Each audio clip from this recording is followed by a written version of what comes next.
We are back. Hello. Yes, we are. So uh, we had actually some very nice questions asked about the Yeah. what's it, diba? So actually, malikulan tayo. Siyempre, for the people listening, we are part of the Paranormal Podcast, which is the podcast talking about spirituality and, of course, the things that go bump in the night. We are trying to find out more about them. And I remember lang, Sam, it was in one of your interviews that you're the only person I know. Well, technically, you're the second, but that's come out that I know that has seen a spirit of a ghost, of a spirit of a animal, spirit of an animal. Sorry. Oh, yeah, yeah. I was able to see one before, way before, like college days, if I'm not mistaken. One of my, campus tours at Yes. nights. I mean, because I used to, for thrills, I would sneak in and out of colleges and high schools when I was still very very young. At night, And you saw a spirit of a dog? Was it yeah, a I dog? Yeah. saw a spirit of a dog. It was, I was so surprised because it was, I thought that it was real, and then when I finally saw the portrait where it came from, I like, hey, that's the dog that I saw just a minute ago, which was weird for me. I thought that it was, I thought that it was just me. Like before, remember when we keep on talking about it. No one really came out. Like, okay, well, wait, is it just me that gets to talk to? I mean, get to see a spirit of a dog, but I Yes. don't know. I don't know. But for you, JP, have you experienced communicating with an animal, Well, or some kind of having some kind of connection? well, in my former college in UP, it used to be the veterinary school before they moved to another campus. So Yes. there was a horse going around the corridors. I Okay. don't think I mentioned it to you guys, but I could smell it, I could hear it, I could see it peeking into the classrooms from time to time. And yeah, horse. A horse. But but for a living animal, have you had an experience of communicating with a living animal? Or I mean, just maybe similar to Cecil, that she could feel similar to how you guys get are empaths towards human spirits, that you feel the pain of wherever that person felt pain, is how she described feeling communicating or interfacing with animals. Have you experienced Yeah. anything like that also, Sam? I guess before, I remember because I remember before when I was really young. I had we had a lot of dogs before I developed asthma. So that's the reason why we had to cut, pets at home. But Yes. before, my mom is really creeped out every time that the dog only responds to me and no Mhm. one else. Okay. Like, and there's no formal training or whatsoever. Like, remember when before when you do this to the dog, Yes. there's no training. He knows what to do. He knows what to say to me, or I know what to say to him to get him to do things that a trainer can do. Yes. Wow, that is something different. Yeah, but I didn't know that. I didn't know it's a dog communication, but more Yes. of just like, Yes. because this is my dog, so clearly I would be able to communicate properly to it. But Yes. I didn't know that there's a science behind it, which is really fun for me to hear. For the people who are listening or who listen to our podcast, know I was intrigued also by the question about dolphins. And when Cecil said dolphins were healers, again, that is another revelation for me, because we have talked to some intuitives, some psychics, uh, a person who said he was a star seed, and he said that he has been communicating with dolphins as well. And that is again another something peculiar for me, because it appears that dolphins have that connection with the let's say extraterrestrial or of that nature, diba? So that's I found that very interesting. How about you, JP? Were there any questions that was there anything that Cecil said that kind of intrigued you with regards to spirituality? Also with dolphins, like I heard a lot of stories from the Bajau tribe. Those they're the ones who live in Mindanao. Stories that dolphins are shapeshifters. They can communicate with people. They can take the form of a person. Mm-hmm. So I wouldn't be surprised if, like, there is a deeper connection with dolphins and some supernatural power that they have. So Mm-hmm. yeah. And I found it very interesting when Cecil said that animals have some sort of they know their role, they know what they're supposed to do in a way that they perform that task. And again, it's something to think about, of course, when you think of the role of animals in our lives. And oh, another there was another question I remember, and Sam, I think you were the one who said that it happened to you. I think it was part of your story that that term they use, that palit buhay, in exchange Mhm. for life. I have my life is fully out there already. Because it's actually the same dog. That's the reason why it kind of is bittersweet to me, because it's the same dog that I felt like I was able to communicate properly. Remember that I said around 7 years old or eight, Yes, yes. I kind of developed asthma, and this was like the first time that it really happened to me. And then it's like it's, how do you call that? I turned blue already. I literally turned blue. And then all of a sudden, the next day, my dog is dead. I'm still alive. Mm-mm. Yes. So we're having Kay join us before we leave. uh Kay, when you're ready. Hi. Hi, Kay. Yes. All right. So, thank you. Thank you for our the paranormal podcast. So we'll and then so for this evening, we have discussed about animal communication and how we deepen our relationships with animals. So, I have two announcements. First is the paranormal podcast. You and then you please follow them and listen to their perspectives. It's very interesting that we have people who are openly talking about spirituality and online and things that are very interesting and not so much talked about in our daily lives. And then also for our contest, Halloween contest, Spirit International 2021 style, we are still calling for entries for your for babies or your pets with a Halloween accent or Halloween costume or Halloween decoration or anything that has something to do with Halloween. Post it in your Facebook and then add the hashtag SpiritCon 2021, and we will announce the winner as soon as we have it right after the broadcast. So you follow our Facebook page, Spirit International 2021. Those who have won the contest, you also message Spirit International, the Facebook page of Spirit Conference International. And also announcing again the winner of the 2 days, one night stay is Roxanne.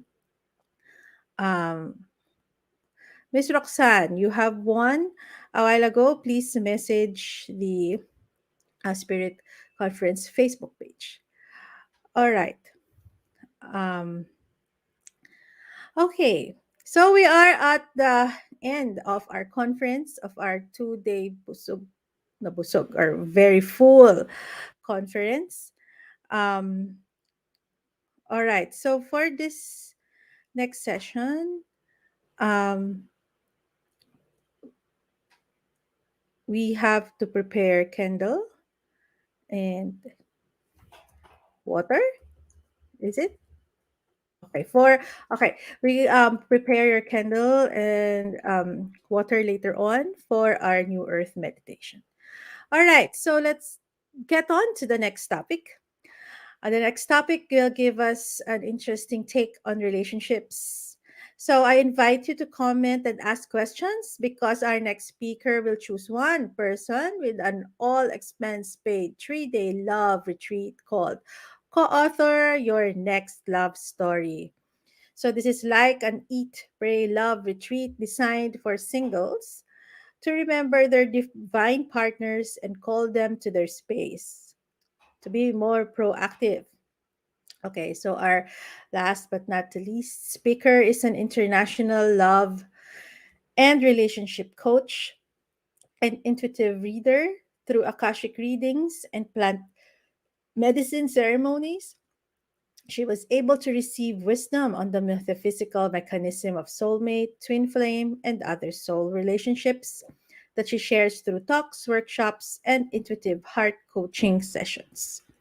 Known as Divine Soul Connector, she advocates the harmonious connection of people, earth, and spiritual realms through heartfulness and love. So, ladies and gentlemen, let us welcome our Mayari. Hello. Okay. Hello, everyone. Good morning and happy All Souls Day or All Saints Day. Happy Halloween to everyone. Luna Sun for the Wiccans. And thank you, for the 10 people, who are stayed until tonight to the last part of uh, our spirit conference. Thank you for patronizing, and I hope all of the speakers, all of the topics, you're able to get pick and take lessons, jewels and diamonds for you to become as a resource for you know the next part of your life. So hi to KK, Jackie, Aileen, hello, and Del Ramos, and yes, Kay, hello everyone. So, for those who doesn't know me, my name is Ao Mayari. Ao means gold. Mayari is goddess of the moon in Filipino folklore. And so you can connect the dots. What does that mean? It's the plant spirits that gave me that name. I was formerly known as Mesa Carpio, but because of a series of rebirthing of myself, was able to and then the plants gave me this name as a like christened or baptized me with this name. So I'm going to talk about soul to soul connections. And what is that? Soul to soul connections. Most of us do not realize that we are all interconnected. So soul to soul connection is the most obvious but not so obvious kind of realization when you are in a relationship with people. The relationship with somebody is distant to you. You don't feel that connection. You don't even feel, you know, um, the emotional or the physical connection. What more can you if you can see the connection in terms of the soul, right? But when you are having an experience with a person that is intimate, that is romantic, that is intense, that is electrifying, it is during those exhilarating experiences in relating with somebody else that you realize suddenly of the soul, realize the connection in a deeper sense, much more than the physical or the emotional connection. And sometimes we call them as soulmates, twin flames, and all of those terms, which I will explain later. So for me, soul to soul connections was not something also that I realized in my life. I didn't even have that kind of um, what do you call that, dictionary or words in my mind. It was only during the time when I met this person. I'm gonna show it. Yee. And this is Jeff. He was my husband, and the imperative word is was my husband. But Jeff is the one that made me experience, this soul to soul connection in a much, much deeper level. So I can tell that he is really the one who taught me about all of these things about love. You see, let me tell you the story about Jeff. So Jeff and I, we were classmates in Manila Science High School. So this is a picture, not the actual time that when we were students, but the reenactment. Um, it was because this is our photo op during our prenup. We went to our school. So we met in Manila Science High School, and we were classmates, but we never talked. The only time we talked was I was asking my score in the computer science exam, and because he belonged to to the high IQ people, to the programmers, and all those stuff, that he was kind of the surprised that I perfected the exam and they didn't. So that was the first time that we ever spoke to each other. And 14 years later, what happened was we never talked for after that, because they really never my friend. And for in those 14 years, I went to one relationship after another and after another and after another. And in that relationship, I got tired of having the same relationship over and over and over again. And I'm sure if you tell, for those people who can relate to those kinds of, going from one relationship to another, and it seems like it always be good in the beginning, and then in the end, like you break your heart. Good in the beginning, and then you lost someone.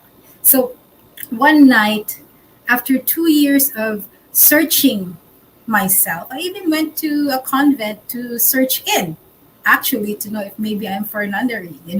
And I realized I'm really, my heart yearns to be married. So after 2 years of really searching within myself, doing self development, self discovery, one fateful night, and it was the full moon. At that time, I was in Cebu. I was practicing. I was a Wiccan practitioner that time, and with a crystal and candles all around me, making a ritual, I already was able to realize what I really wanted for my life, and that will make me happy. What the kind of relationship that will make me happy. So what I did was I kind of set all of this up under the full moon in my room with the moonbeams on the window, and I called for God to make me realize or manifest this kind of relationship in my life. During that time, the law of attraction and the secret weren't popular yet, and I haven't even seen that video or read that book in that during those times. And I was so intent, and I even said that I would know this person if I see his eyes. There will be familiarity. And the second, I said that I gave it a deadline. Like after a year, I wish that I would be able to at least meet this person.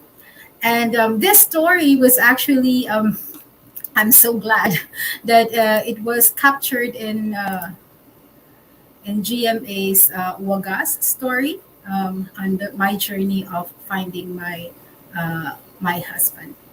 So that's Empress Shock, and I'm so happy that she's the one who uh, did my part, played that role. So so after a year and the time was ticking, then you know um, it was only just a few days before the deadline, and I was so desperate. Even though that there was somebody in my life, it didn't feel right. So I prayed to God, like, if this is the person's, please show me a sign. And the very next day, Jeff, who I've never talked to, for 14 years, suddenly emailed me and said that he dreamt about me and he was compelled to tell me through an email and through the Friendster. At that time, it was still Friendster. So what happened was I was so curious to find out what it was. I looked at him at Friendster and I said, I don't like him in the pictures. So I just met with him just to know what the dream was, because for me, the dream was very important. And so at that fateful night that we met, and it was in Starbucks, Greenbelt 3. Yeah? So you can now picture that. I was walking to what he was there in Starbucks, out, which is outside sitting, and I was walking towards him. And then from a few meters from the table, he stood up when he saw me, and I looked at his eyes, and I was shocked because I knew, like, oh my, this is the person that I will marry. It just struck me. And his eyes was so familiar to me that I didn't even realize that I made that spell before. It's just like, yes, this is the person that I would spend the rest of my life with. And this is the first sign of a soul to soul connection. Realizing the soul to soul connection is having familiarity. Now, have you ever experienced that? That, this person is very familiar? And that's the first sign of soul to soul relationship. And so we went on it wasn't really a date, but it ended as a date. After we had some coffee, we went out and ate dinner because both of us didn't have dinner. And after that, we went to Manila Bay, so corny, but it was something that, like for me, I wanted to stay out of the crowd. And yeah, so we ended up talking in the car in Manila Bay from 6 p.m. We met until the 6 p.m. the very next 6 a.m. the next day. We were together and we were just talking. And by that time, we were already kissing.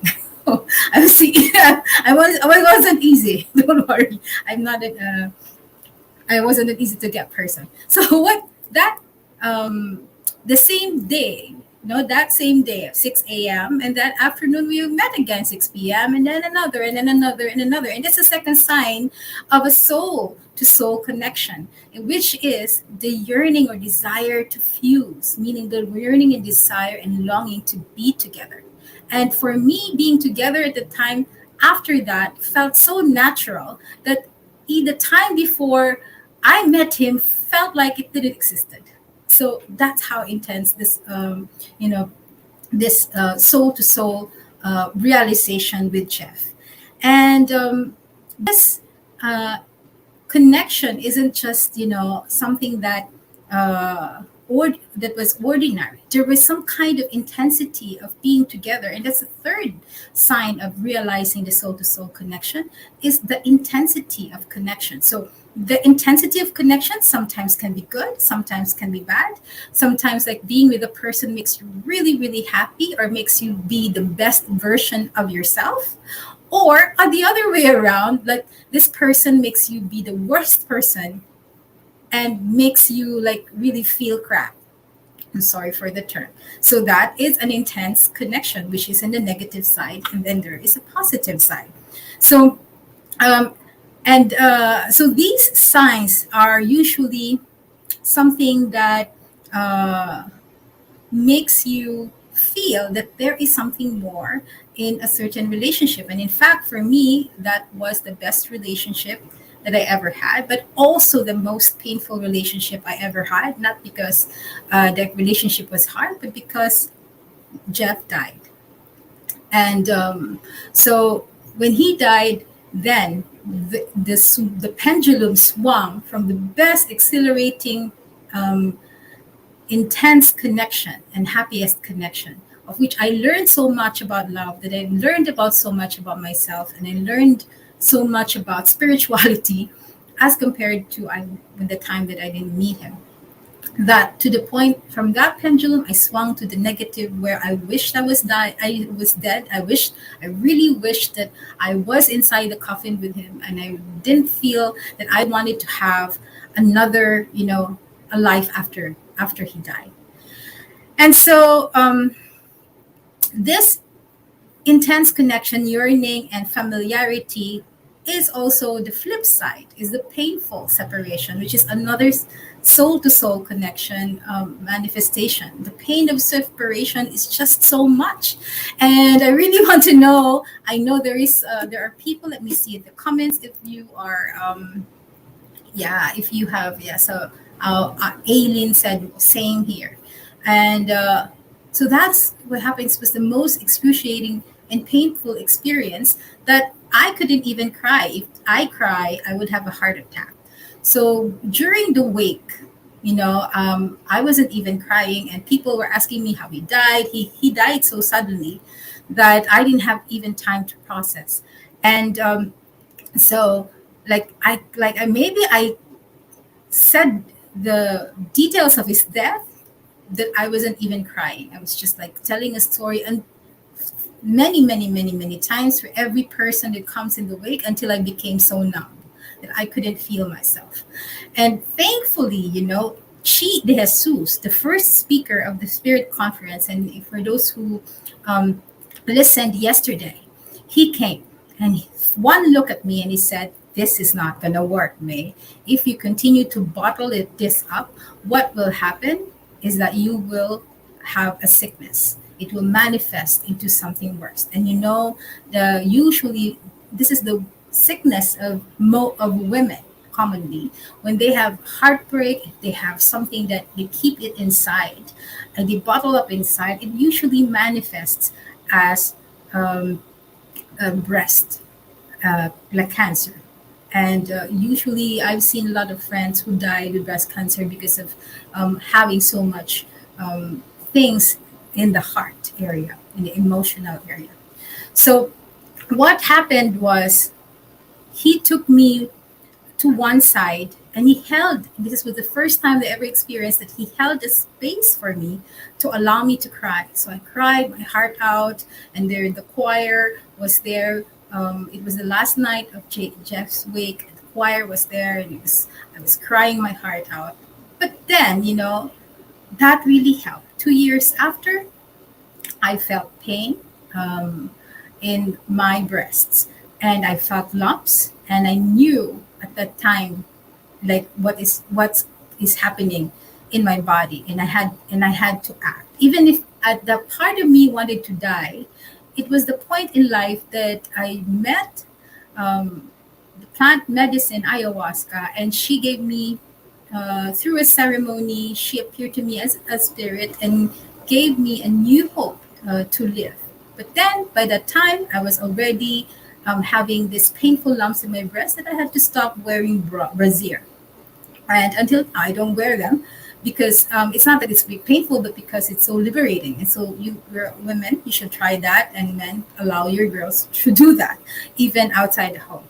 Because that's the kind of a society where you should allow what is natural within us. Because before we were women were topless in our culture.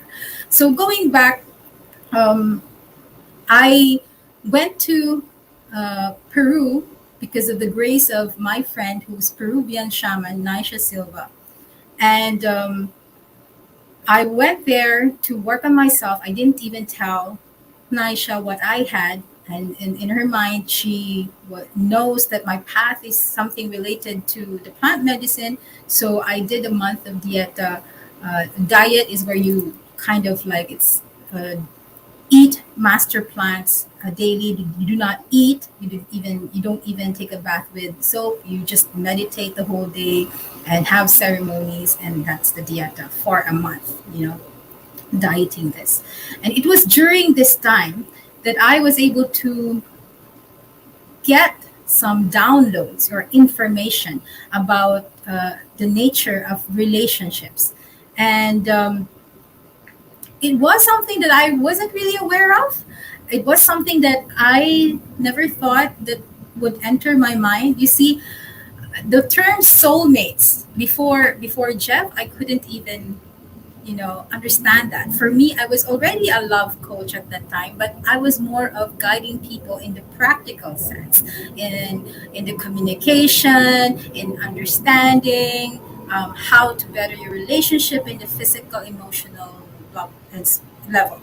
But in the spiritual level was something different. And so this download was an aha moment for me. Like it made everything made all sense as they kind of gave me an explanation of how soul to soul connections work. So in the popular new age groups, soulmates is usually romanticized as people that you've had relationships with as lovers, and so when you come here you'll become also together, but that's not the case. On the download that I received, soulmates means the the souls that you have incarnated with in the past, regardless of what relationship you have had. It doesn't necessarily mean that you were lovers or husband and wife in that lifetime, and that you will end up as husbands and life or wives or together here. It doesn't. It's That's not like that. Soulmates means that you both played a role in each other's life together, and there is this intense connection and history together that you brought here, and now you're now together in this lifetime with this intensity of connection and familiarity for a higher purpose. And I will tell you what this higher purpose really is. So, the next kind of soul relationships that I got was called the twin flames. Again, popular new age people saying, wishing that they want to meet their twin flames and they will live happily ever after. But that's not the case, my dear friends. So, twin flames actually is your twin in terms of soul. So, you see, in the beginning of time, when God suddenly became aware and conscious of itself, that and wanted to experience and discover itself, what he did was he he kind of like divided himself in, like, just like our, just like the zygote or the ovaries when the sperm was there, the big bang, and then suddenly one ovary turns into many cells. That's the same thing as in science it's called the Big Bang. After the Big Bang, everything, like the essence of God was this, like, kind of like uh, divided, and now became human, some animal, some plant, some galaxy, some gases. And what is the purpose of all this? And the purpose of all this is to, like, multitask itself so that he can experience himself, what it is, and be more, to expand. That is the purpose of all of these creation, and why we suddenly have different personalities, different souls, but we are all one. And I will explain more about that. So don't get hung up with all those jargons, okay? So I'm just explaining that coming from a single cell, then into many, many cells. So the twin flame is somebody that in the recent incarnation, before this incarnation, you're like one essence of God as a cell divided into two. And so it kind of like you are incarnated in different vessels of experiences. So the analogy that I usually give about this is like you went to a college, right? You went to university and you want to study two or three more other kinds of courses. I want to be a doctor, want to be a lawyer at the same time, but then you couldn't do all of those stuff because the schedules are in conflict with each other. Also, the skill sets. Sometimes you need to be um, for a doctor, you need to be good in science, in law, you have to be good in logic and other things. So you kind of divided your assets, your qualities, and all your history into two people, and you go into the university, but in different, life experience in different incarnations. And this is where people miss it out. You see, you divided as a twin flame to have different experiences. So why would you meet? Why would you meet if you wanted to multitask yourself? So and be together, it will defeat the purpose, isn't it? So what happens is after when you are about to graduate from the courses of life that you take as a doc or whatever it is, you have to make a thesis, for example. And so this is the only time that divine mates, I know, twin flame meets. They meet um, to create this thesis. And this is where the difference between a soulmate is. The soulmate relationship from the past usually have karmic baggages with each other, whereas the twin flame, when they meet, they have lesser karmic baggages unless they incarnated together even before. Sometimes that's possible, but very, very rare. When you meet in this in a certain lifetime, it is because you are meant to work together. So you're pulling all the resources together. You're like kind of like, okay, we're now graduating now. As a doctor, what is your contribution? As a lawyer, what's contribution? As this kind of incarnation, what's your contribution? And you create this kind of work now for yourself to kind of like submit. I'm just using metaphors here because it's hard to explain these kinds of concepts, so it's easier to understand. To submit to God, like, okay, this is our experience together and this is our contribution to society. And that's why the divine mates, they meet only during that point in time. Now this is a special period. Why now the divine mate, twin flame rather, why twin flames? There's a growing popularity right now because this is an exciting time for everyone.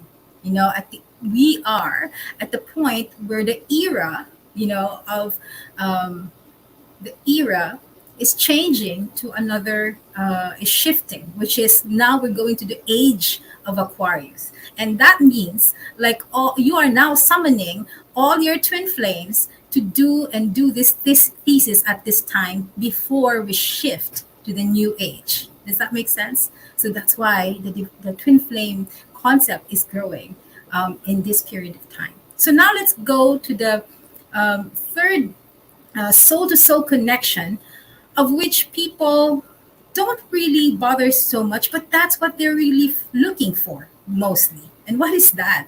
This is the term is actually something I made up because there's no term for it in where people were kind of like discussing about soulmates and stuff. And I call it the divine mate. The divine mate is somebody you contracted, you commissioned in this lifetime to be your partner. Doesn't matter if he's your soulmate, your twin flame, or never had an experience before. I have a client who now is at one point in her life, her divine mate was somebody she never had an incarnation with, and that is very rare. But you kind of agreed together to become, let's just say, husband and wife. And also, there's a reason for that. So I will explain why this is so. So now I explained the beginning of time. So let's move forward to before incarnation, before this life. We usually talk about the afterlife, right? So when somebody dies, what happens to the soul? It goes through different cycles and whatever until it reaches its purest form. And then when one soul wants to have another experience in this incarnation, again, this is metaphoric, so it's easier for us to understand. So that soul will have a meeting with God, okay, which is God meeting himself in a different kind of the parent and the child. So you meet and you kind of like make an agreement and make this comprehensive script. This comprehensive script is about your what is the intention, why you want to come here, what is the purpose, what do you want to experience, and what you want to learn. And so this script is not something like we see in the movies. It only has one outcome and one thing happening. That there is it's a script is an if and then script. If this happens and this happens, so of all the possibilities in the world, what happens is you select those kinds of possibilities and put that in your scripts. You're now limiting a bit of your possibilities. And that's why sometimes, when you now make decisions, if you are asking, so why everything is possible, why am I limited to certain decisions? Because you also made that contract with God. Of all the possibilities, if you do this, these are the things that probably can happen. Depends on what kind of feeling, intention, whatever state you are in, then this is going to happen. And then suddenly your script becomes dynamic and opens up a new path, or sometimes closes down an old path. So that's what happens. You make the script. And after that is you meet, you do a cast call. and all the souls that you have had a relationship with the past, especially those you call a soul family. Meaning, the soul family is, remember, I explained about dividing from God, dividing to one level to the next level to the next level. The soul family is the closest division of God's essence that you belong to. And there's actually a metaphysical term to that. It's called monad. So don't get caught up again in those terms. So a monad is a collection of souls where you have, actually, it's somehow like mostly your twin flames, because it came from one parent soul and then it divided into many, many, many baby souls, and you are clumped together having experiences over and over and over and over again. Sometimes you have an experience as the mother, then you have an experience as the father, and then you kind of like, depends on what role that you play for what intention. So let's go back to the casting call. And the casting call is based upon the function or the purpose of the relationship. And this we're next we're going towards. So people who, for example, let's go to the most, not really insignificant, but most easier to explain kind of relationship or soul relationship. The purpose of which to trigger you into action. So who are these people that triggers you on a daily basis? So these, maybe it may be a person in your family that really annoys you so much or inspires you so much. It can either be negative or positive, depends on what you have signed up for. So the purpose of these people in your life that triggers you is to put you into action. So I will give you an example of a trigger. I had a client, she's female, and she's been going from one company after the other. And in every company, there is always one female who would kind of like get jealous of her, put her down, blah, blah, blah. Same thing. You want to go to another company, there's another girl. And then another company, there's another girl. And so when we were doing a processing, and this is what I do when we do a soul relationship session together, or even an akashic reading together, is that I read what's the purpose of this person in her life, and then it dawned upon us that these people in this script were actually triggers. So the next question is, what is the exact action that she is missing that this person has to be in her life over and over and over again? So we look into the issues, what were the issues about, and then we discovered that this the girls who kept triggering her into action was something about boundaries. So she this woman is an empath, and so she allows people to kind of like step into her boundaries. And so the girl in her stories, the girls or the ladies in her stories that keeps stepping on our boundaries, were kind of triggering her to say, hey, you have to set a boundary. You have to set a boundary. So that was the message. So when she learned that, after so many attempts, because sometimes when we get the message, people don't really buy into it until they lose. That it happens again and again.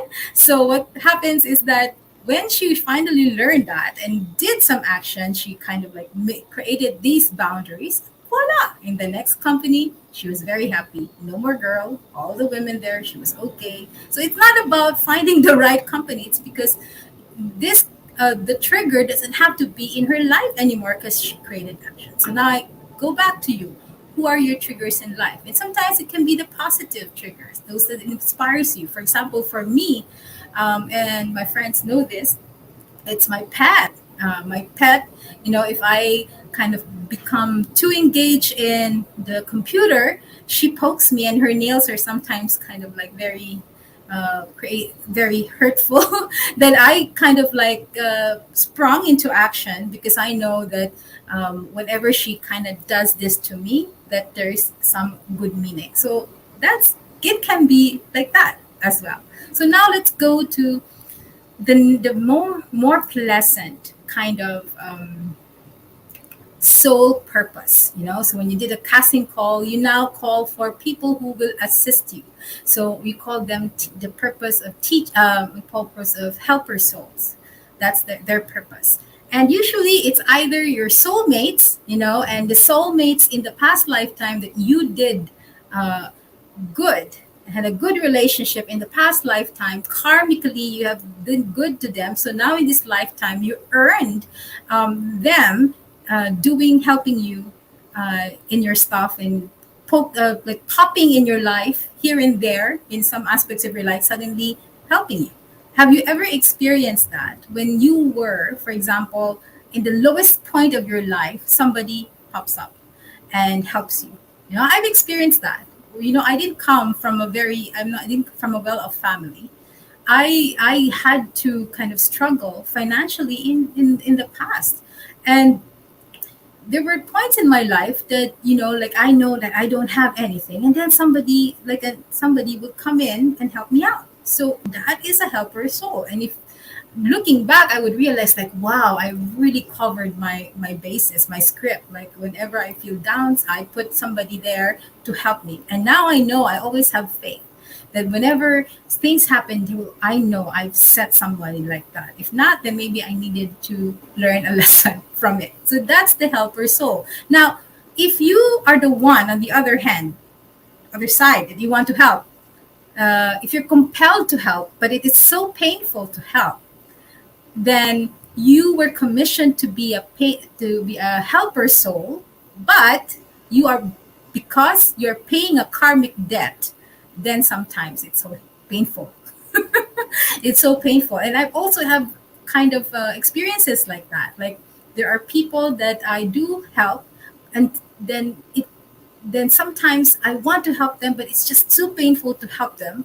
And then realizing, like, yeah, okay, because I have karmic debt to this person anyway, I will just help to finish this. So if I make a big fuss out of my helping, that we get more entangled in this karmic thing, then I won't be able to be free from it.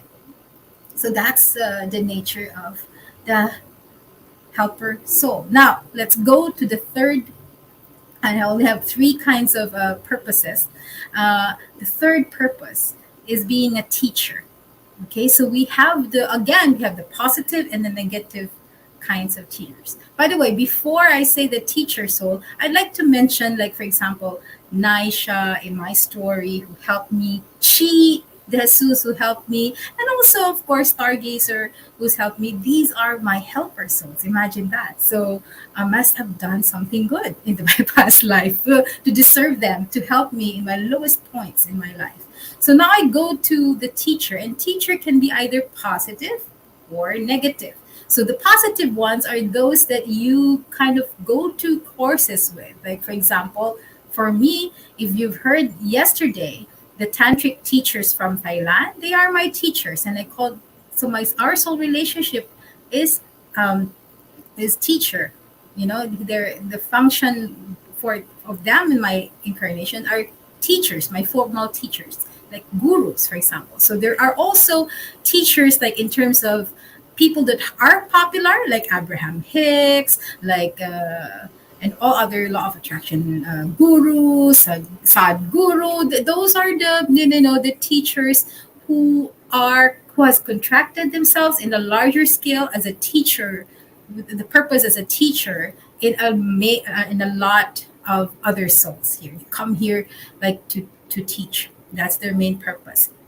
Now, for you to earn that, me as a student, to earn that somebody is teaching me, it is supposed to be earned. It's not something that you pay for a course and then then that's it. It's no, for you to be able to become, even attain a certain spiritual level of growth, you have to earn your way up. There's no shortcut in that. Like, even try paying for a course, and then if you haven't earned it, I will bet my dollar on you or euro on you that you will not even it will not even arrive. You will not even understand a word that they would say to you, even if like every day you are with them. It's because you haven't earned that yet. You haven't earned that consciousness to be at that level to receive that wisdom. That's how it works. So if you want to have good teachers, good gurus, you have to work your way, and how you work your way is inner development, spiritual work, awareness, and consciousness. So now the last purpose is something that most people don't like. And these are the people that hurt you. They are called the indirect teachers. Hey, why is that? And I also asked that to the spirits, and to the plant teachers in all the ages that why is it that these people that hurt us the most teaches us the most valuable lessons? Why is that? And then I was given this story. This is how we learn mostly the behavior of humans is that first, the spirits will throw pebbles on us. And then the second, they will, if you don't take notice, they will throw stones. Yeah. And then it hits you a bit. Yeah, all right. Ouch. But then you don't notice, you don't like kind of like put your awareness there. And then it's rocks. So not rocks now, bigger than the stones. And so it's now like becoming painful. And this is when you have one relationship after another that is painful, but then you still keep doing it. So that's the rocks. So if you don't get it, you don't get the lesson, what happens is you're being given a boulder to just to like say, hey, come on, May, come on, Mayari, you really need to learn this. This is what you're contracted to come here and learn this stuff. And that is painful. And this is usually where it's usually our soulmates do that. The people who have incarnation in the past lifetime with so much intensity, these are the ones we contract to be our indirect teachers. Why? Because the nature of our connection and intensity in the past lifetime is so big that even, there are people who does cut cords. Even you cut cords, it doesn't work. It doesn't work. It will still go back because you have a contract. So the indirect teachers, the ones that really bring the boulders in your life, really kind of make you stop and say, hey, there is something that I am missing. There is something that I should be looking into. And that's why the people that hurt us the most is our indirect teachers. Yeah. So what is this for? This goes to show to us. First, I will.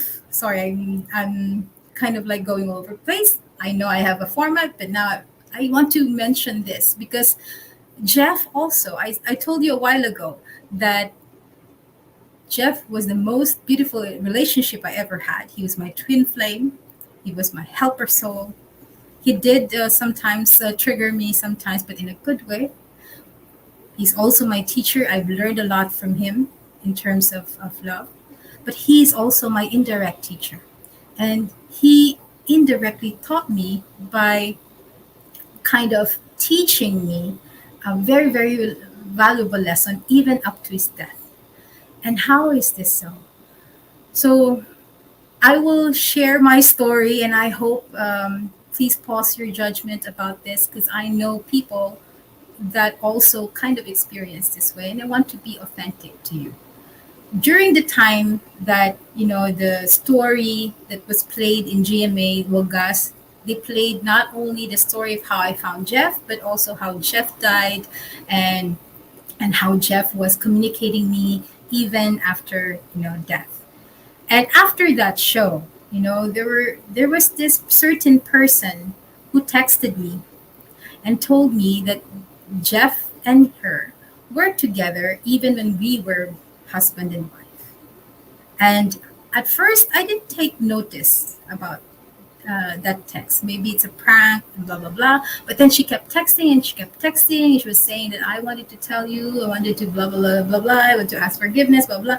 And it came to a point that it irritated me. It got into my skin so much that um, I asked some of my friends to confirm.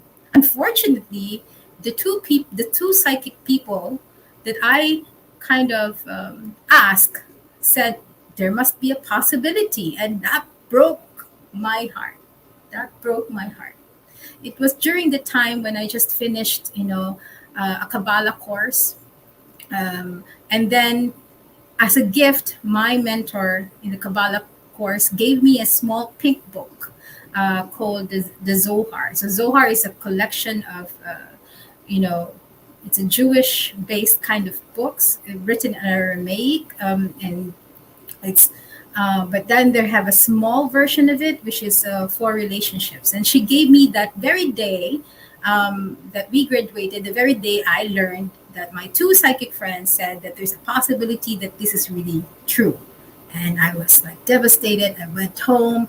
I put my bags there. I was so angry at Jeff. I wanted to shout at him, but he wasn't there. And I said, I wrote a long letter to him in Facebook, in his Facebook account, and I said, I'm not going to give you the privilege to see me even in the afterlife. I was crazy. I was delusional.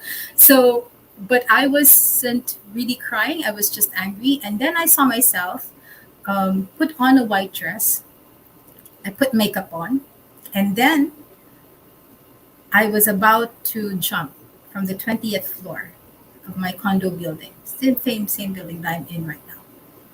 And I didn't had any feeling about it. I just knew I wanted to do it. And there was this voice inside me saying, do it, do it, do it, do it. Because I felt that, I was living in a lie. Like after all those times, I thought, my story is inspired a lot of people. I created even a workshop out of it, which is the co-author Your Next Love Story.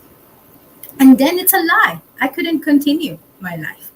And so I planned kind of like I set up automatically jumping on the 20th floor of our building.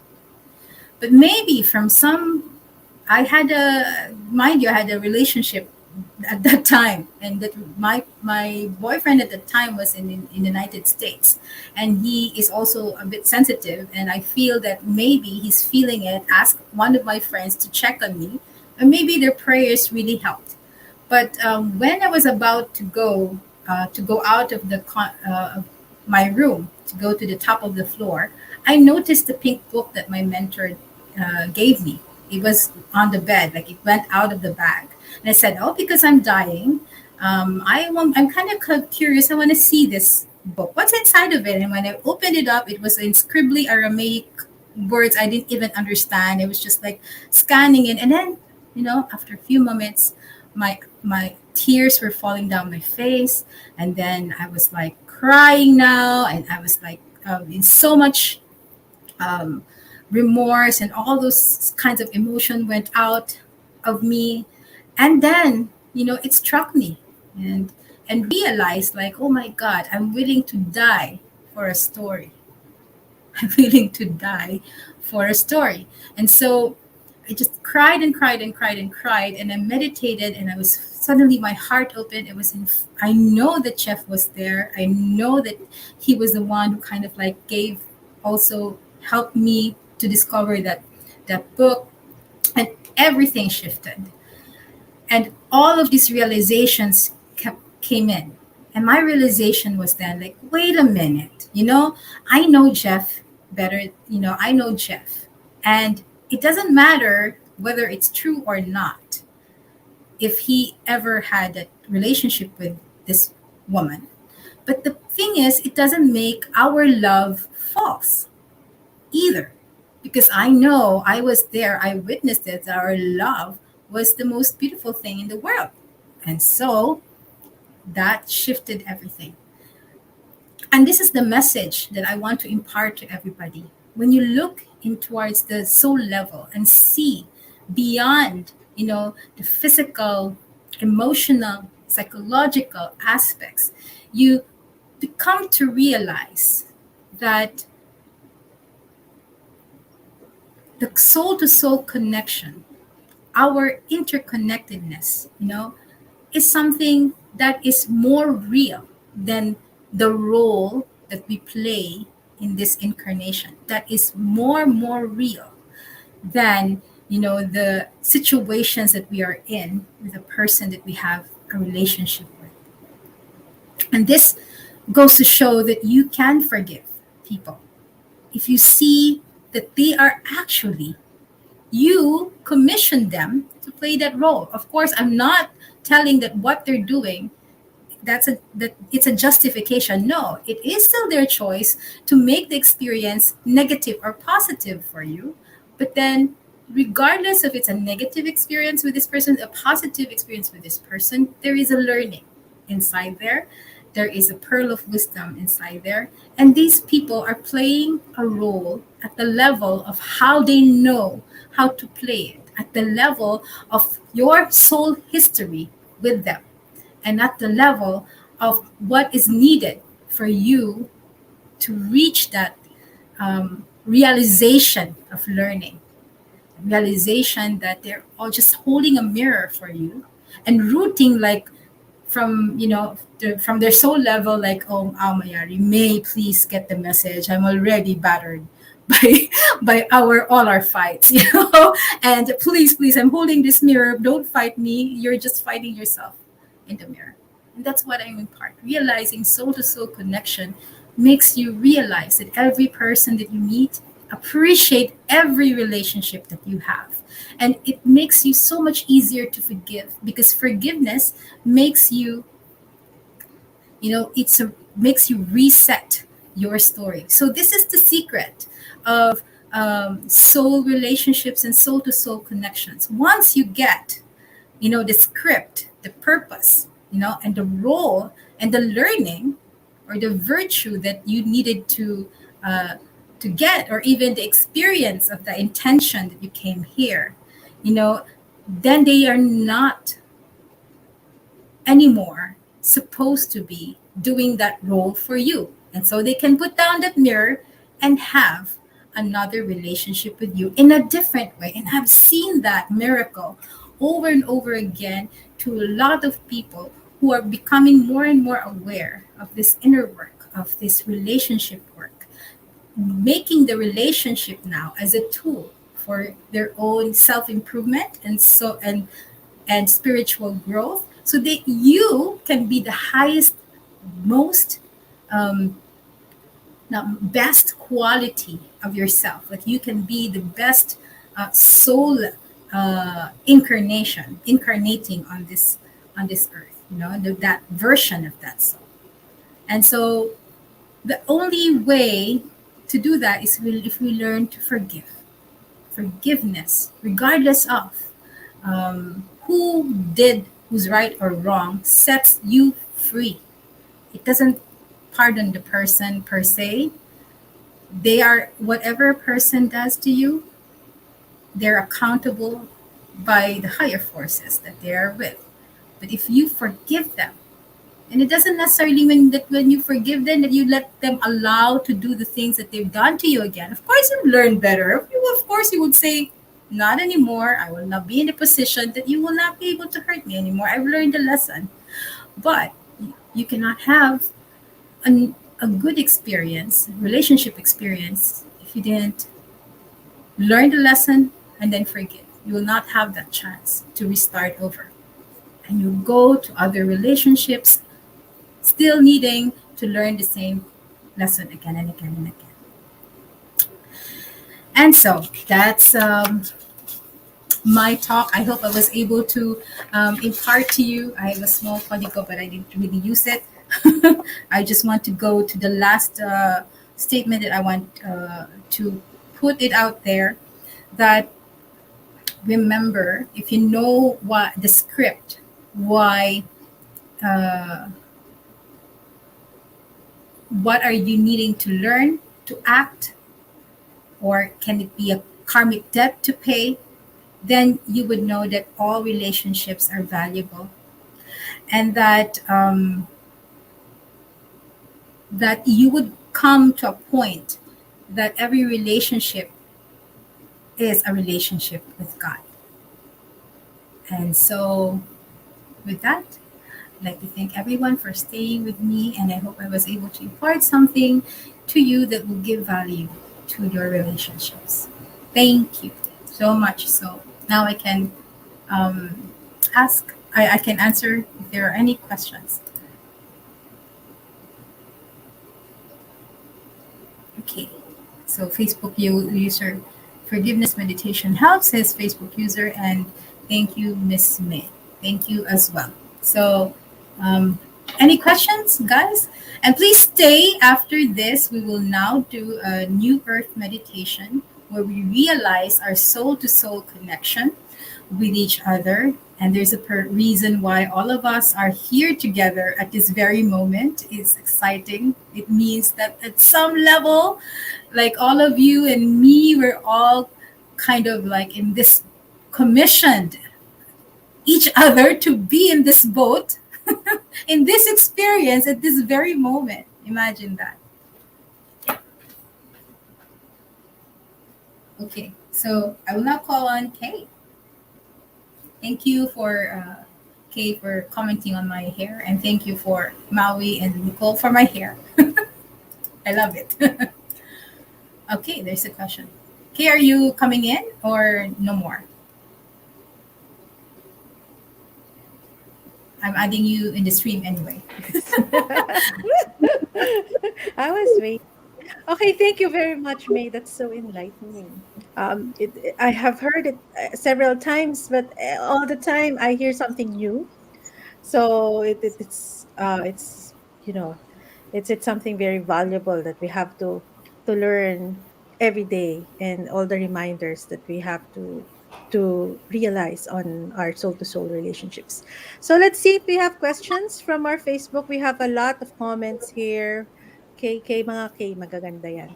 Eileen Del Ramos, Jackie, Angel Crystal says hi. Eileen, Lisa Masangke Rankle, you look blooming, Miss Out. Thank Jackie. you. Um, okay, so we have one question here about do you do life past life regression?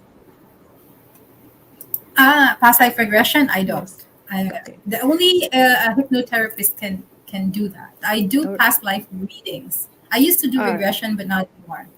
Okay. It's very Oh, it's it's a bit past life dangerous. reading and past life Yeah. regression. These are two different things.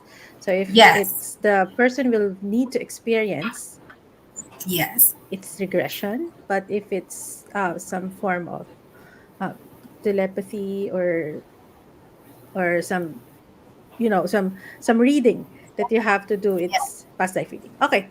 All right. So what about karmic relationship from Rita Lourdes Cruz? Can you? What about The karmic relationship? that's I the mean, what question. about? Yes. Um. That's a question. Yes. What about karmic relationship? So karmic relationship is the same thing. Sometimes they serve as a trigger.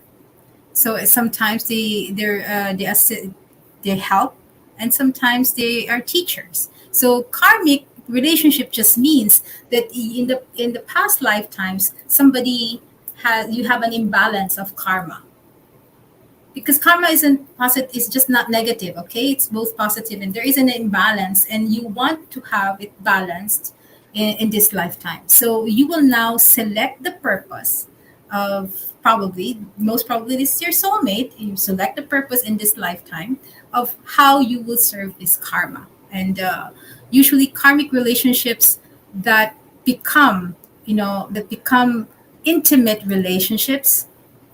Wow, that's very intense in a negative way. It's very intense in a negative way, because a karmic relationship, they're always, remember I told you, like, if you want to help the person, but then because of the karma you have this, it's painful to do it. Yeah, so you have to will to do it. Okay. Yeah. All right. So another here I found another question, Miss May. kapag hindi na siya nag-reply ng gusto ng talks to fix, or what if the guy or the person doesn't reply anymore when it comes to fixing talking about how to fix the relationship? Well, there are a lot of reasons why a person doesn't want to talk. Yeah, maybe because that's it. You have to accept that that's it. Yeah, that's the karmic. It's a karmic thing, or maybe it's not yet the time. You see, we see time only in a very fixed that we want. Sometimes our ego gets in the way. It has to be now because I feel so bad. I want to fix. I don't want to feel bad anymore. So the only way that could fix that is if he talked to me. That's what we always think. So what you can do is observe. Why do I need him to have my peace? What am I doing? Yeah. So, but there's a technique that I teach people, and I apply it to my relationship. Is when one technique is to send love to a person, so that they would be reminded, and remember, like, yeah, yeah, hi, wait, I have a contract. Not really that way that they would remember, but suddenly they would like an intuitive nudge, like, yeah, I have to talk to this person. We have to fix things. Or sometimes what I do, in the worst case scenario, I talk to the higher self of that person. And that happened to me before. Like, it's very fast. I said, okay, I know my purpose to you. I've done everything I can, but your guy here is not responding. So you talk to your guy. It's up to you. And then in an instant, you know, the person switches, and it's just amazing sometimes. Okay. So our next question is, how do we forgive sincerely, from Facebook user 015 AM. Okay, Facebook 0115. user. 0115 um, AM. yes. So forgiveness is tricky because you cannot force yourself to forgive if you're not ready. And it's not because that if somebody did something bad to you, and you are still in the victim mode, like somebody did rob me of my happiness because of this certain event, then it's hard to forgive if you are in that consciousness. So authentic forgiveness is working on yourself. Again, you go in. Why am I feeling this way? What is it in me that is making me feel this way? And that's the clue. Once you get that, once you go deeper into yourself, once you learn the lesson, automatically it's easier to forgive. If you haven't, if it's hard to forgive, then you haven't learned the lesson yet. That's just it. But what can you do in the meantime? Is to kind of again forgiving the not only the person. You start with yourself. Forgive yourself for the role that you played, for the accountability that you have in the situation. That's the start.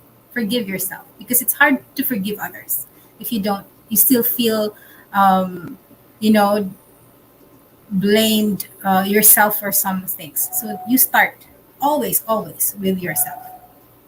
Okay. So there's another question here. Unahin ko to. Do you need to find love or wait for it? Oh, that's a good question. Huh? um, so Ang pusa ko. it's for, there are. It depends on your script, and that's the reason why I'm a akashic reader, because I love knowing the script. For some people, you set out yourself to search for it, and in by searching, you come to a point of developing yourself until you meet this person. And for some people, they wait. They just comes. Like, there are people there, like, you're not doing anything, and boom, they're there, right? Like, like, oh, I'm in a relationship already. So it is not what should and should not be. It depends on your script. And how would you know that? Okay, the clue here is yearning. So when I did a search in the nunnery of perpetual help in Cebu, I searched within myself and said, maybe I don't need to do. Maybe I'm up to be a nun, you know. But then there is this yearning that I felt, that I know that I need to search for this person. So it's the yearning, the longing of somebody is that your clue. If you're there is this longing, you know there is somebody out there that you need to find or to search. But it's not, when you find that person, it's not about like, I have to do this, I have to go to different circles, blah blah blah, I have to go to dating sites. No, it's that's not, that's the wrong way to find love. The right way is to know the conditions. In the script, this is like what I like. You have a certain set of conditions, like in a play, how this person will come in, like the cue. No, for example, that May has to be like this, like this, like this. I've learned this value, and then then I enter in her life. That's how it works. If you are not in those conditions, then I cannot go. This guy cannot go in. So that's why there is no fixed time. When they ask me for a love reading, it's not about, okay, years, blah blah blah blah. No, there's no fixed time, really. It is the condition. When you've learned this, you are like this, you have this quality, then this guy kept pops in. If not, you can even wait for, if you're 95, if you don't do anything about yourself, you can wait until 95 for the next lifetime. That also works. Okay. All right. I have one question here also about Miss Ao. I have a coworker when I was in Dubai. She is 45 years old, single, and she got brokenhearted with someone and didn't have any relationship.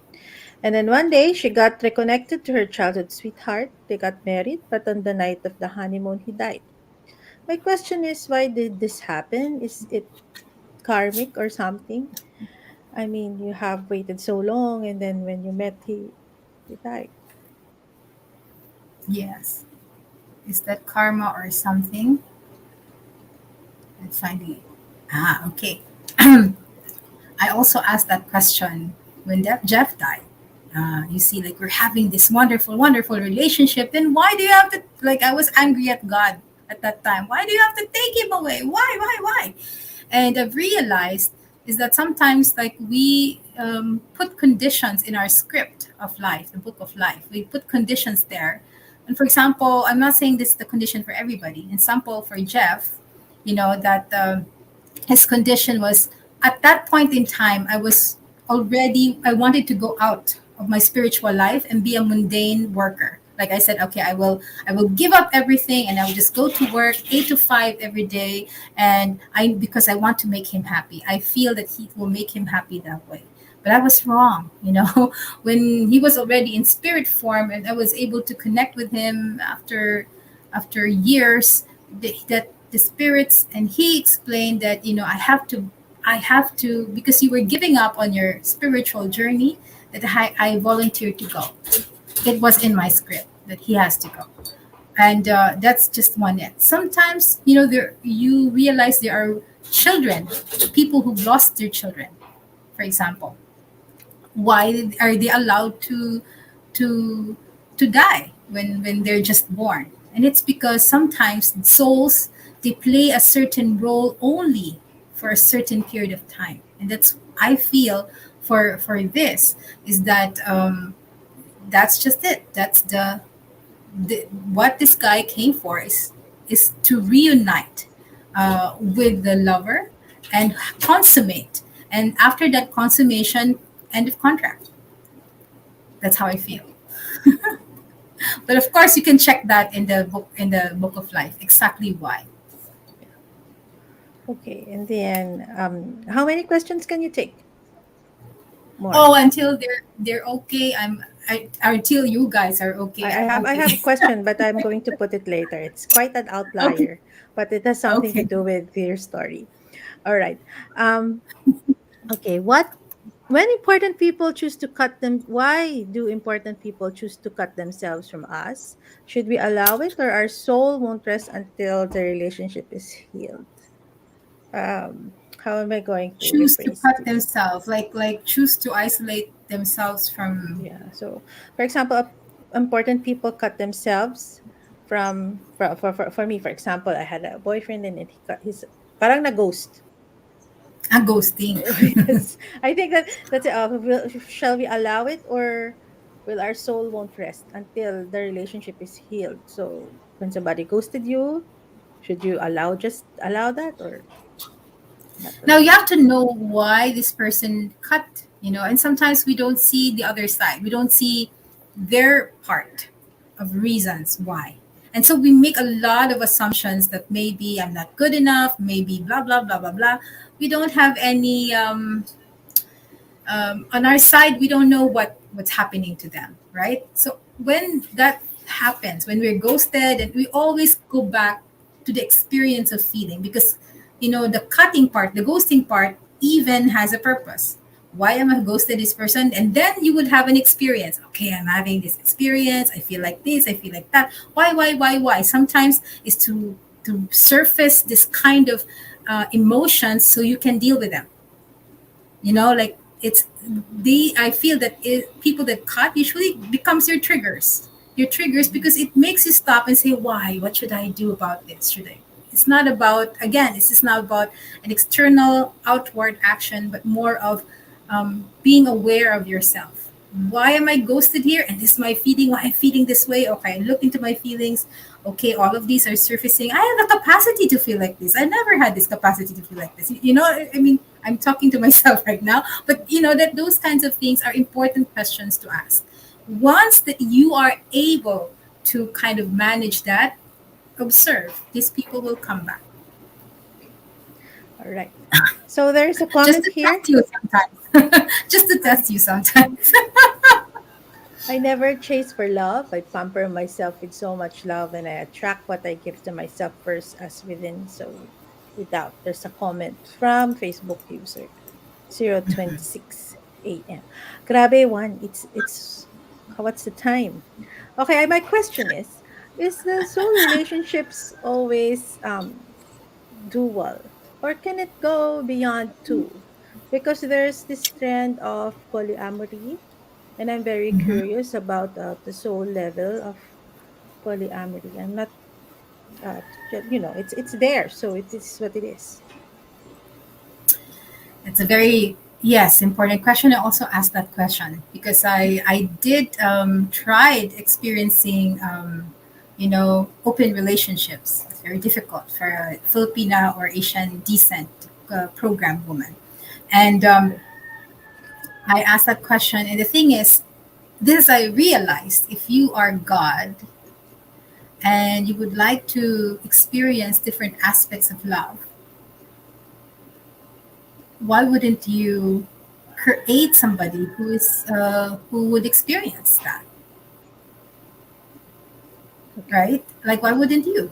I'm not saying it's good, or I'm not saying that it is supposed to be. I'm just saying that why not? For Yeah. people, that's their script, and Yes. for All right. people, there may be multiple divine mates too, Mhm. right? So imagine the mind of God, so creative. So that's the story that unfolds in each and every one of us. So if we judge one person just because they're in a polyamorous relationship, then you're far from understanding God as the greatest author. Does that make sense? Yes, yes. I think these are some of the things that we have to start talking about because we are going to see more of this as years years go. All right. So to close, I have just one question. Just to since we're going to on the next uh activity, we were going to ground everything. So the last Yes. question is if you could make it more grounded and what is a script? So Okay, it's the from script. Angel Crystals. What is So script? the script. So the script is the what you call the book of life, and this is how I usually tell people who I read akashic to. So we have our soul has a database, a hard drive, which contains all the information of what we want to experience, of all the information of what uh, we intended to incarnate, and all the conditions thereof in that hard drive. So that's the script, that's the book of life. And we come here lifetime after lifetime with that script that have different chapters and have different characters. So one soul playing different roles, different characters, sometimes a rock, sometimes a dog, sometimes a human being, sometimes on Earth, sometimes outside Earth. That is this script. The database we call Akasha or Book of Life. That's it, Miss Angel. Okay, thank you. So next time that we go, but we ascend and then receive the next script, make sure you read the fine print. Okay. Exactly. Sometimes I, Exactly. what did I do? What did I sign up for? I should have read the fine print. Exactly. We all usually ask. I all usually ask that. What did I sign up for? Like, Okay. but remember, whatever you signed up for, in this level of consciousness, we don't understand and we don't appreciate. But I'm in every script that is read, and for just one chapter, is always beautiful. No matter how painful it was or good it was, always there's a beauty in it. Always. So Okay. appreciate that. So now we are on a close. Have you chosen your winner My winner. Okay. So for the co-author your next love story retreat? yeah, I think I really like the question of JJ Del Rosario because it's a very popular Hmm. question. Yes. Do you need to find love or wait for it? Wait for That's the it. question. Yeah, that's a very a good question. Congratulations, Congratulations. JJ. Please message a Spirit Conference Facebook page for how are you going to avail of your prize. Okay, so for the next activity, please prepare your water and your candle for the meditation. We have been together for more than 16 hours for 2 days, and time Right. flew so fast. We took off with the ceremony with Rael Nazram, and earlier today with Bahaghari and Kapulawin.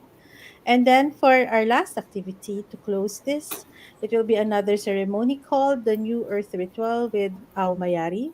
This is a ritual to ground all the learnings and insights of the spirit, and most especially to integrate the new version of ourselves with the new energy of the earth. We will give you a few minutes to prepare for your candle and water. So thank you very much, everyone. Thank you, Mayari, for that wonderful, insightful discussion on soul relationships. And so see you later on the meditation part. All right. Thank you. So we'll do the meditation here in the same. Oh yes, Yeah. in the same yard. Okay. Okay.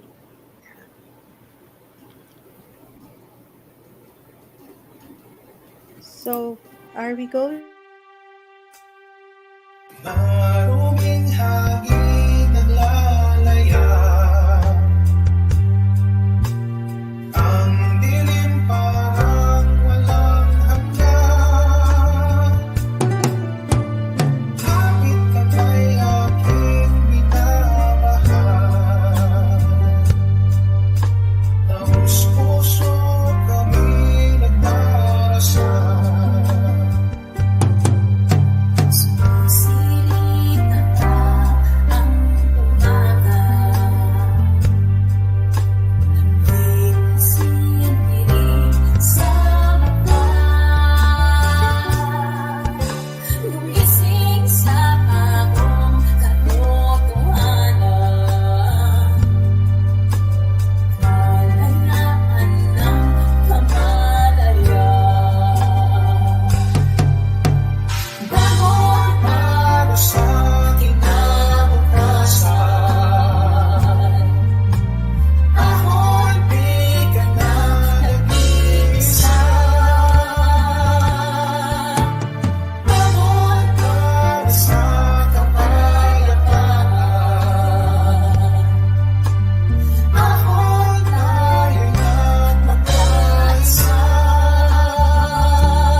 tao, sa pamilya ko, sa sarili ko.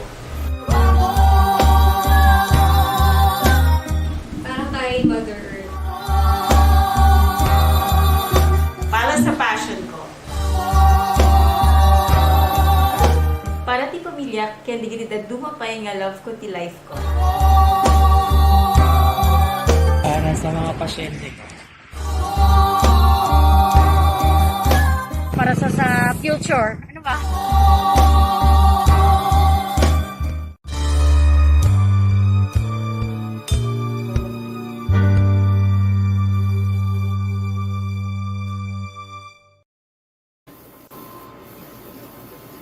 Yes, hello, and let's get ready for the New Earth meditation. Please ready your candles.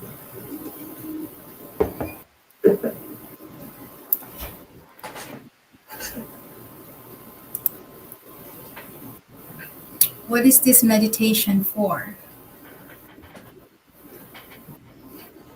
This meditation is for the realization of your soul to soul connection, or your soul relationships, realization of our oneness, and the manifestation of the new earth. What is the new earth? The new earth is, you know, a certain kind of consciousness where there is love, where you can manifest what you want out of love, where you can attain your highest and best, when you can get, we can have your everything with ease and grace, where you can have harmony with all beings of the earth. So this is the new earth meditation, and I have something here that I want to show. Let me know if I can hear. You can hear my music, or the music is okay. Will guide you. And yeah, I would like. I don't know if I can. KJP and everybody else, I want you to come in the stream. Yes, thank you very much. Also, maybe the staff, Joy and Maui and Amy. Yes, thank you very much. And from wherever you are, in the Philippines or in the world, I hope you're one with us in this meditation. And so we sit in a comfortable position with your spine straight, and na ano yung and you relax.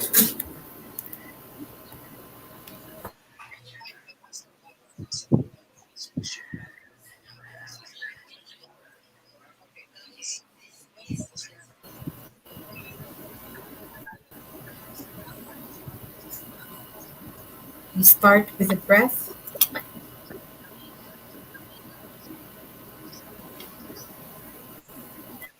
Inhale and exhale. Inhale and exhale. Inhale and exhale.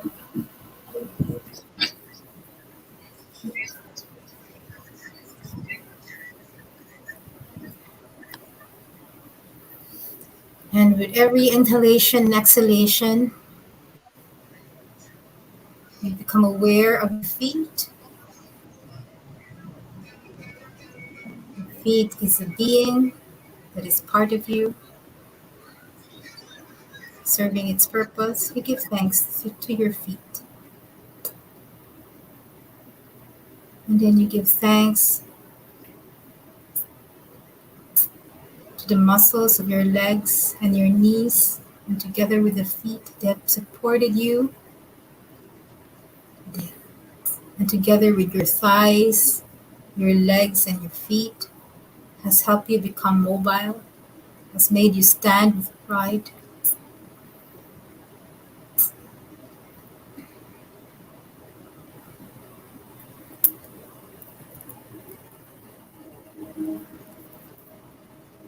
And now you give thanks and be aware as you inhale and exhale your sacral region for allowing you to have pleasure, desires, for allowing you to experience the world at this level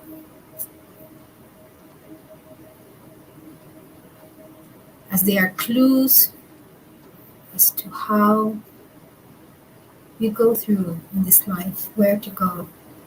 Desires lead us, facilitates the motivation to go through life, to experience happiness, joy, and those other high states. It starts with desire. Inhale and exhale, thanking even the buttocks for the support, the spine and the whole back, relaxing and appreciating and thanking even your shoulder blades for supporting you, your torso, supporting the important organs of your body that gives you vital energy, that gives you, that processes food for your energy, that circulates all the nutrients that you need. And so you also give thanks to your tummy and all the internal organs, and also the chest, the lungs, and the heart, making you alive, for without it, you couldn't survive. Thanking the clavicles that supports everything, head down, downwards, shoulders downwards, the shoulders, the hands, the wrist, and the arms.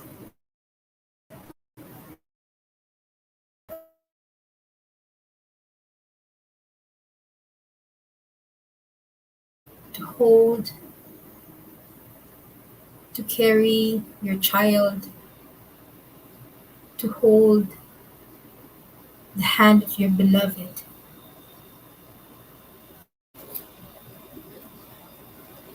And we give thanks to our neck and the throat for allowing us to express our love to each other, to communicate, to share, to sing. And it's the passageway and bridgeway to the spiritual, the breath. Thanks. Give thanks to our face. And relax the face as we inhale and exhale. The representative of our being in this incarnation. The eyes, the nose, the mouth, the tongue, the ears that allows us to experience life from different points of view, from different backgrounds, from different windows of God experiencing on earth. And then you give thanks to your head and to your brain,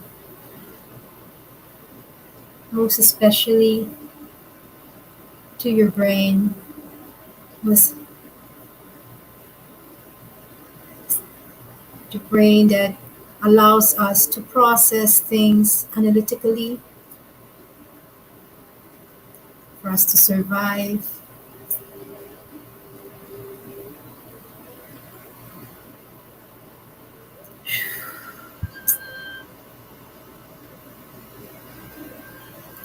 And then we feel our whole body. We give thanks to the vessel that we are in. Still continuing to inhale and exhale.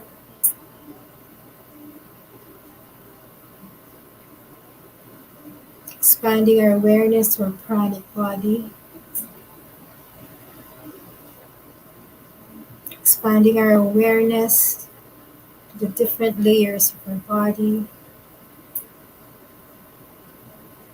until we reach a point of remembrance of who we are really.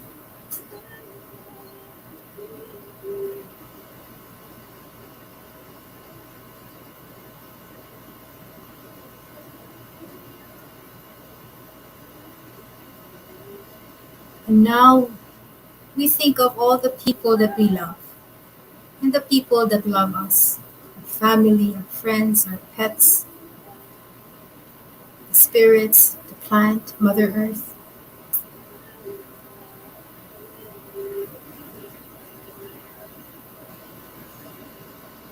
And as you think and remember them,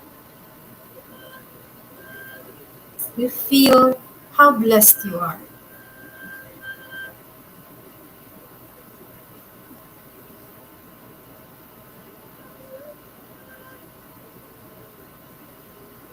How many souls incarnated and playing a role for your own growth, for your ascension,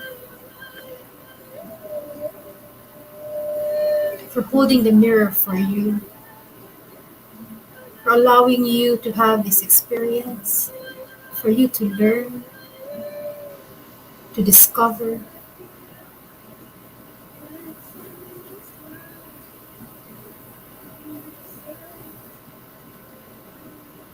Now you feel so much gratitude and love for all the people that played a role in your life.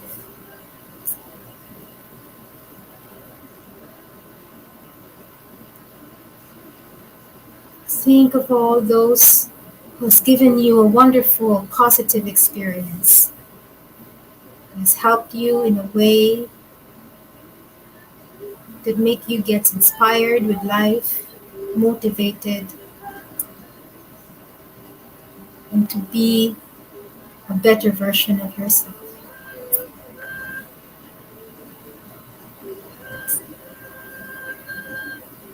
You feel the love in your heart welling up, embracing your torso, your chest, your head, and your whole body. Thank you for being there, my soulmates, my divine mate, my twin flames, my monad, my soul family.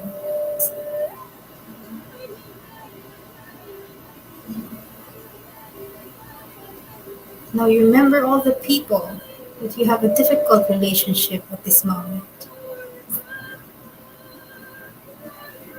And realize from this point of understanding that they too are serving a purpose for you, for your own growth, for your own betterment, for your learning. You say a prayer for them from the point of understanding,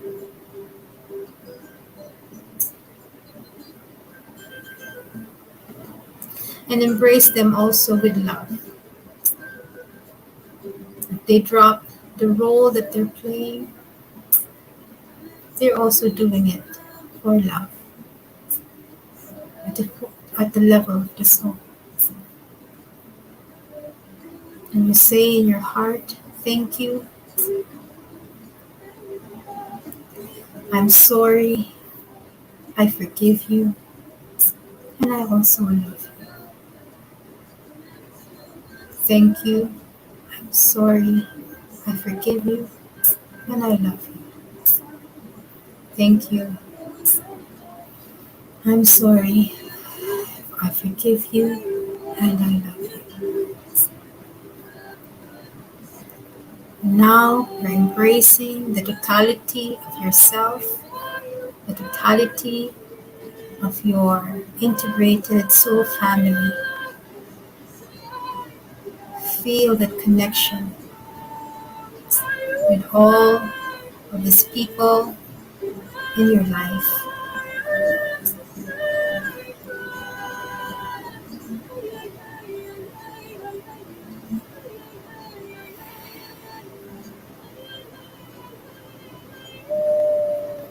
Still inhaling and exhaling, being aware of the breath. We extend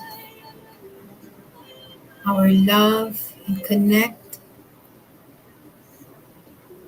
to our ancestors, to our departed loved ones. Feel them gathered around you.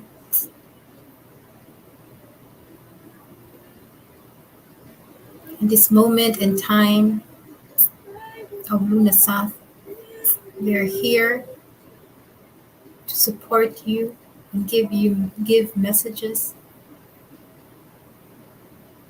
rooting for you.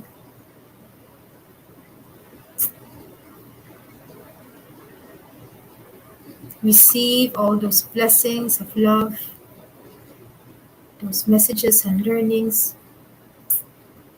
from the people that you love who are on the other side.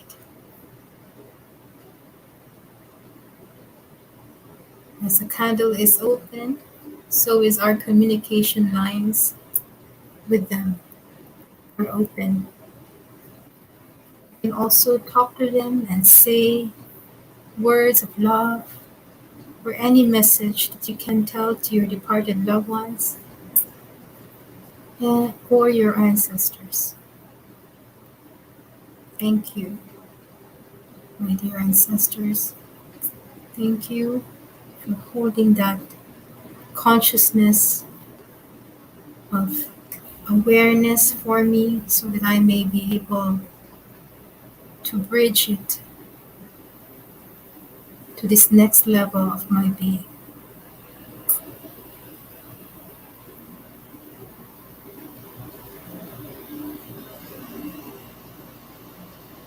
Feel that love flowing to you.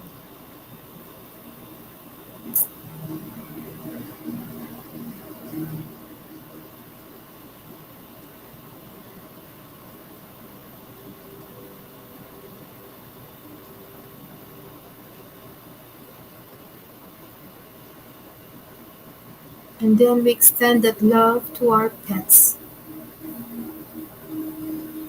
or to the animals around us, to the birds, to the insects, to the cat, dog, and the fish in the sea. And we connect as well to the plants and the spirits of the plants, to the elements, holding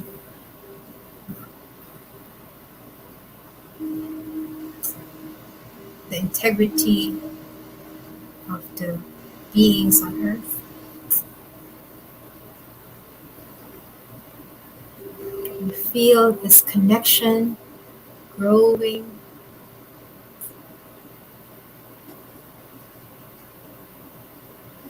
As you feel fused with Mother Earth, with all beings, seen and unseen. Each of us connected with love. Each of us connected with God's light. Each of us bearing God's power. Imagine this connection of each and every one of us and each and every being and creation on earth and outside. You feel that you are at the center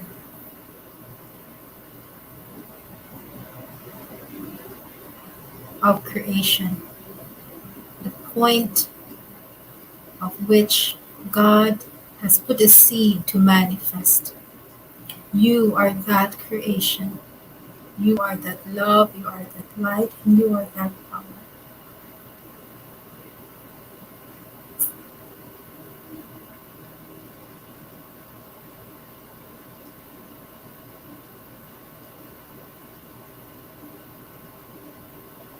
Connecting with the circle of life, expanding it to all dimensions and all directions until the whole universe and the whole creation in itself is connected to you in love, and that everyone is embraced in this oneness. This is God participating in his or her creation. And you can find God in each and every creation. Feel that divinity in everything and in all.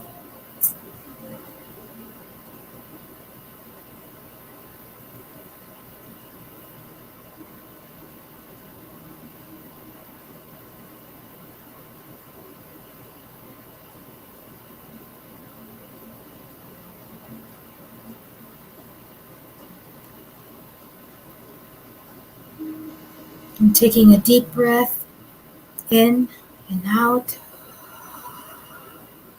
this loving, exhilarating, expanded feeling of love and awareness.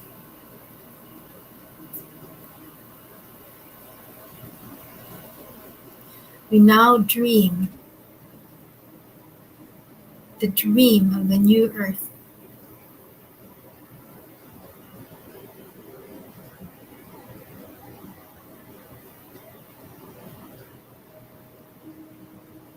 You dream and imagine the highest version of yourself in this new earth.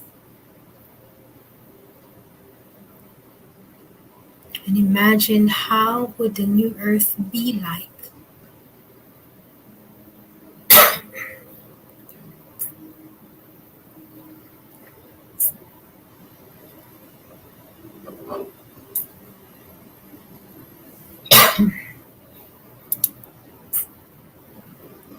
How would the new earth feel like?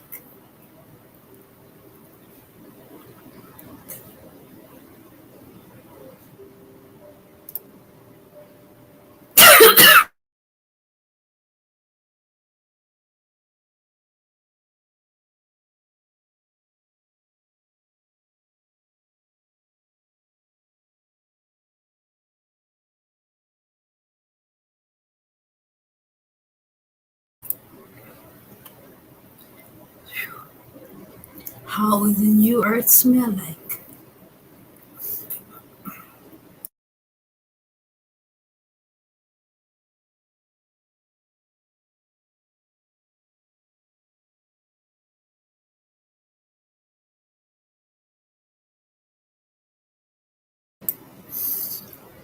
How would the new earth taste like?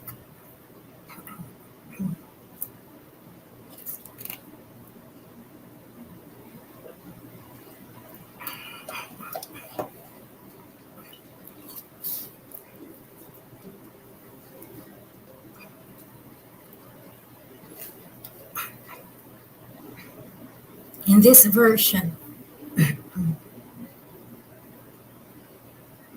of the new earth, there is harmony and love. There is hope and joy. There is God's light and God's power.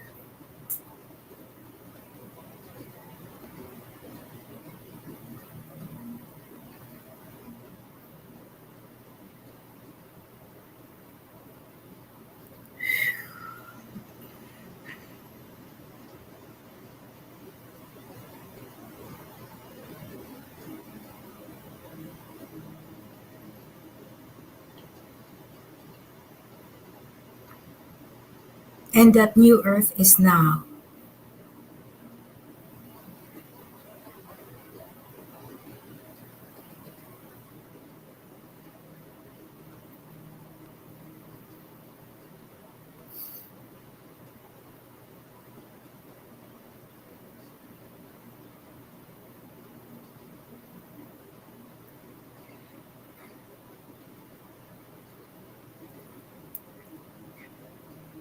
And as we experience this new earth, we feel our being rising, and so is creation, rising to a new level of dimension, in alignment and in accordance to the highest will of God, the greatest author of all of these stories, the observer and the observed.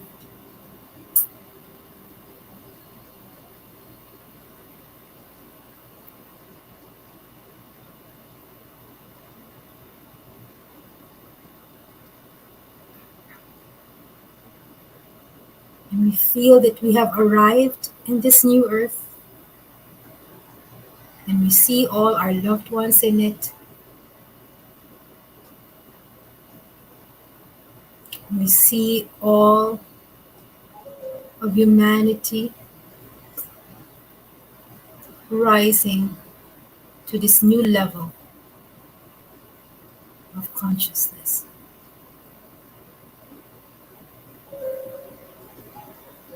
The dimension of love, the era of love.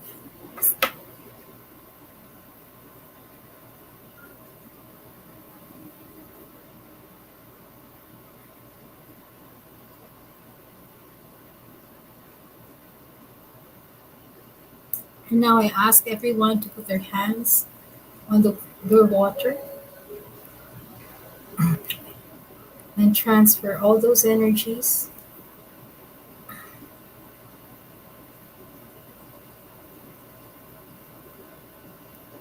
visions, feelings,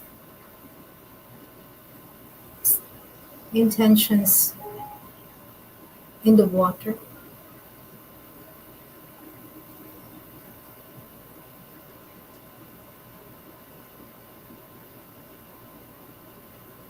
And feel love coursing through your body,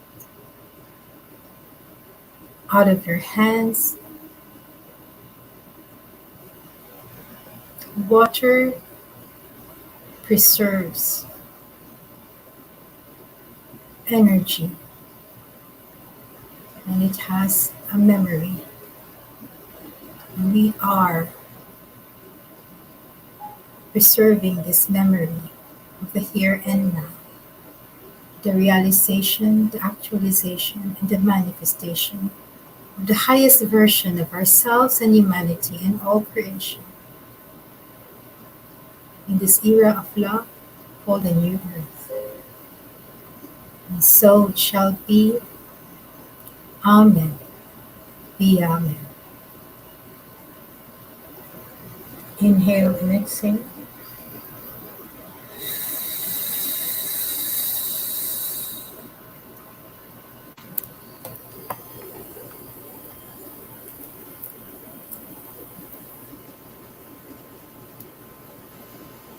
Inhale and exhale.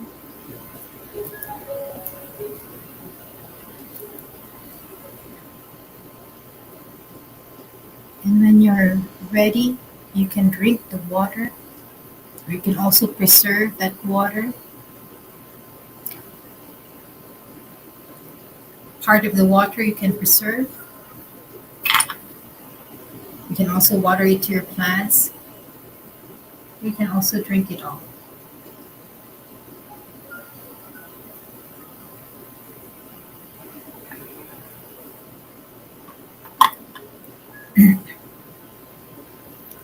Good morning, and thank you for being with us. Thank you to the staff of the Spirit Conference, to all the speakers, to all the participants who stayed, and also those who would be watching.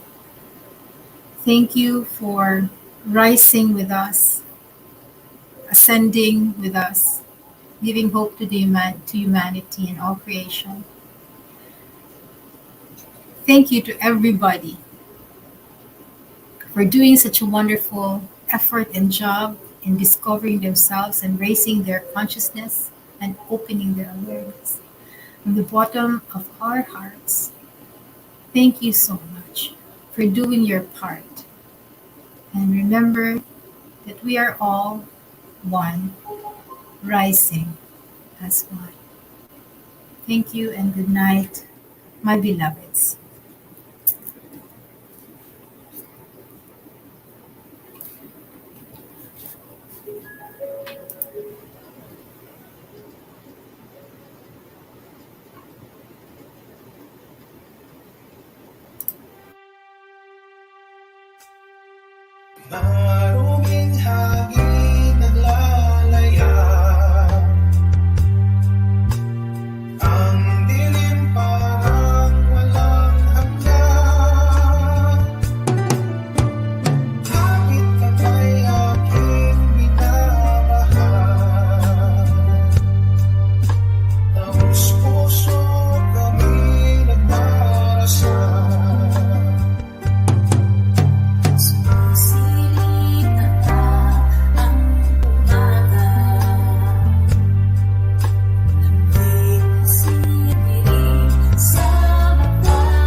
pamilya, kaya digitid dumapay nga love ko ti life ko.